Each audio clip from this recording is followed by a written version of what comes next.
This is the 2-year-old filly Sugar Instead by Volstead out of Sugar Pop.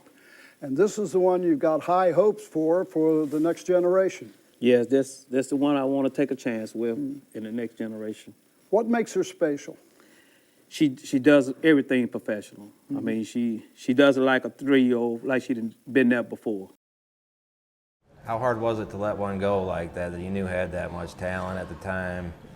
I didn't want to let her go. I mean, actually they came to purchase Mission Valley, and Mission Valley came up. She didn't vet out, and I told Virgil, and I was just being cocky about it. I had no intention of selling this filly. I told him, I have one better than her.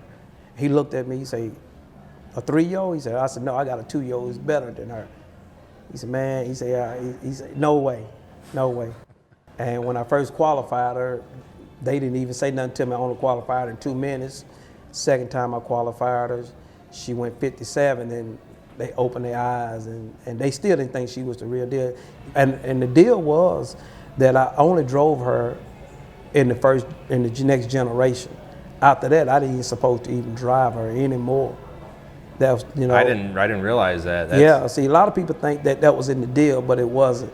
The deal was that I drive her in the next generation, and that was it. And I think that I drove her well enough that they say, you know what, he did a good job. Virgil and them, they went together and they talked, the owners and the trainer, and they said that, hey, let's give him another shot. And it just kept going on, you know, and you know, to put almost $400,000 in the bank, you know, you can't be mad at that. If you had told me I would have drove for Virgil Morgan, I would have looked at you like, no way, because you know he's a top trainer. He get the top drivers. I remember when they induct Virgil into the Hall of Fame, you know, over in Ohio, and I said, wow, you know, I said I just like to get to meet that guy. I remember when I was a kid watching the Little Brown Jug. I said, boy, I wish I liked Roger Houston. I just liked his voice. I said, man, I'd like to get to meet that guy one day. Never even thought in my mind that I would become friends with those guys. And I walked up to Virgil about the year that they inducted him in the Hall of Fame. I went to that was about 3 years ago, I believe. And I walked up to him, and we was at the Little Brown Jug in that tent, in that big old tent. And I walked up to him and said, hey, man, congratulations. And he said, that really means a lot to me. I appreciate that. I was like, oh, man. I said, you know, I took that as a surprise, but he really admired that. And if you had told me that I would be driving for him, I would have just said, no way, you know. But, you know, I always tell people God work in mysterious ways. He you know, he take nothing and make it great. She's a special horse. I mean, she's a very special horse, and I'm very, very interested in seeing how she come back as a 3-year-old. Even if I don't get the driver, whatever decision they make, I'm not mad, because to take a horse that won all 5 legs of the Sire Stakes and the final, nobody has done that in Ohio yet. You know, so that's... And the way she looked doing it, I mean, she looked so convincing in that Sire Stakes final. It would have almost been a shame to pull the shoes and just stop with her at that point. I mean, I thought it was as impressive as she looked all year, honestly. And it were, you know, at times that I think Virgil was just getting her figured out, you know, because sometimes we would, you know, race her. She wasn't 100%, but she overcome, and he knew exactly what was going on with her. And when he got it figured out to the T, he actually, that's one time he walked up to me, he told me, say, she's ready. He said, do what you have to do. I want to see her on the front. And I was, you know, he never told me anything how to drive her. And he told me, say, she's 100% ready.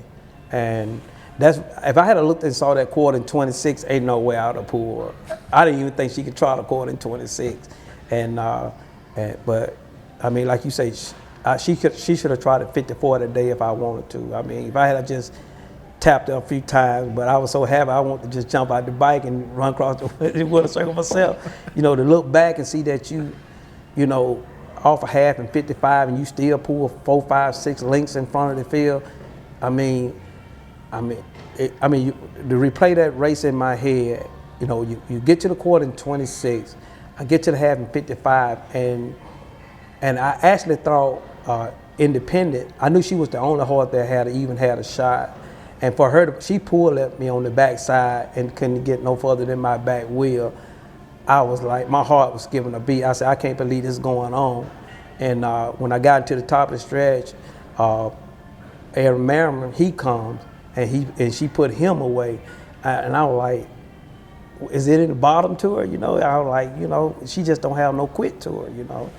You said you kind of raised up on half-mile tracks. Are you talking over in Chicago, or was that down in Mississippi? Mississippi. I was born in Chicago. My mother is from Chicago. My dad is actually from Mississippi, and he left Mississippi to go to school in Chicago, and that's where he ended up meeting my mom.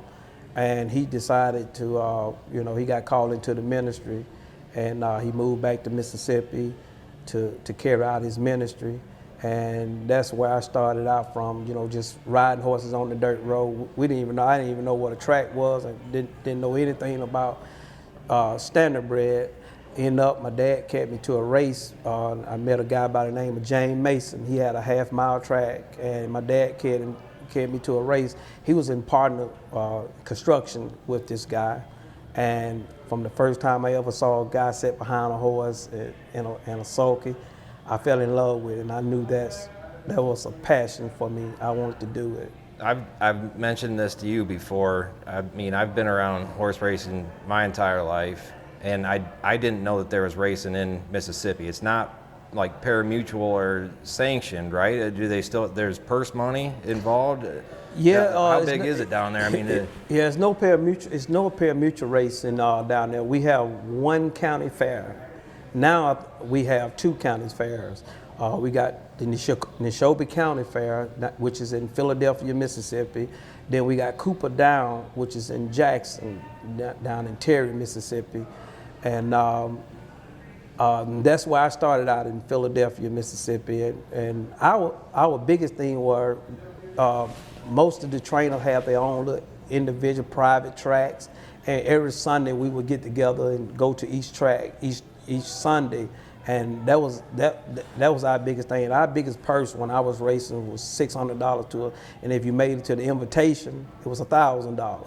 So, you know, I raced the whole week down there, and I became the leading driver in Philadelphia, and I probably make but $200. That's why I think I learned the passion. It wasn't about the money; it was more about the passion, the love for the horses, and I mean, we had to work a job just to feed our horses. They could, you know, because we had nowhere to race.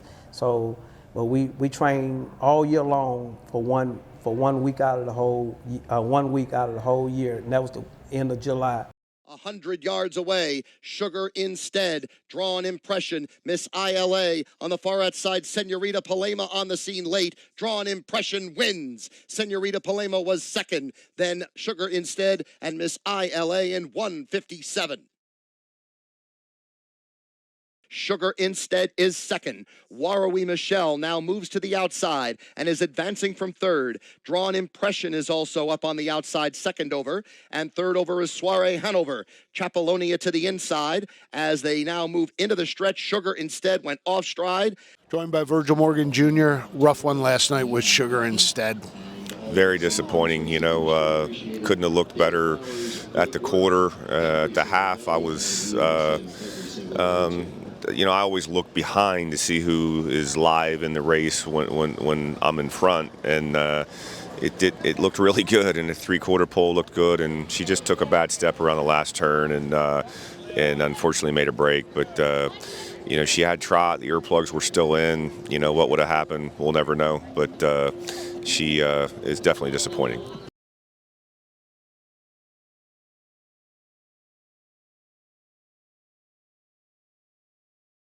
You know, I wish you could put this whole thing on there, but I know you will put the best part. But I will say this, that I mean, you just don't know how much you get a little guy's hope when they see me and they see me on Facebook, which I'm not even on Facebook. But when I get back home, they just, man, you know, man, we can't believe, you know, a little guy like you know, you from Mississippi, and they give a lot of the little guys hope.